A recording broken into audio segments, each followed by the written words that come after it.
السلام عليكم، اهلا بيكم. النهارده نعمل فطار ايه يا جماعه؟ نفطر مع بعض ايه؟ نشوف.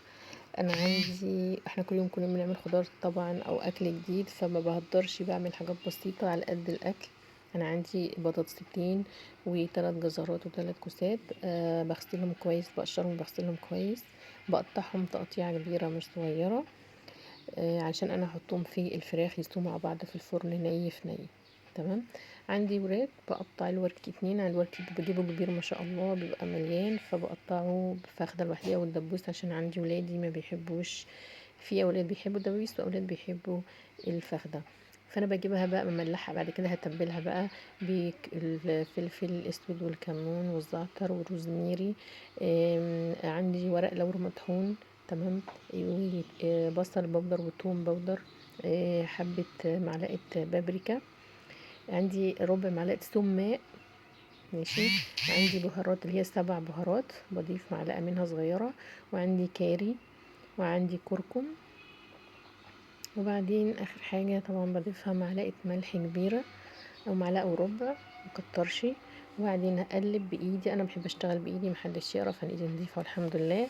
بقلب كويس جدا، بدعك التوابل دي كلها في الفراخ، بدعكها كويس، اخلي كل حته من الفرخه او الفراخ عندي تتشرب من التوابل، تدخل في بعضها، وفي نفس التوابل دي انا متبله بيها الخضار.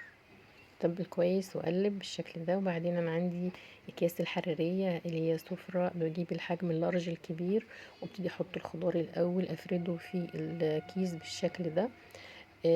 كل الخضار الموجود، طبعا البصل انا بقطعها 4، نسيت اقول لكم. تمام. بعد كده بحط الخضار وعليه الفراخ بالشكل دوت، بفردها عليه، وبعدين احطها تاني في الصينيه. وفي عندي بيبقى في عندي كده رباط للكيس، بس ما شاء الله الكميه كبيره، فانا بفرده كويس في الصينيه وبتني الحرف بتاعه، وبعد كده هدخلها على الفرن واسيبها تستوي، وبعدين نشوف هنعمل بقيه الاكل مع بعض. انا عندي الفاصوليا البيضاء ببلها من بالليل، بنقعها من بالليل، بسلقها تاني يوم لحد ما امسكها بايدي وبدوس عليها الاقيها استوت. عشان ما تاخدش وقت كتير على النار. طبعا انا عندي التسبيكات بتاعتي مسبكاها، بجيب كيس مسبك طماطم ببصل، بحط الفاصوليا بتاعتي البيضة وبقلبها، بنجيب معلقة كبيرة صلصة بالشكل دوت واضيف عشان تدي لون وطعم. لو مفيش ماشي خلاص كفاية الصلصة.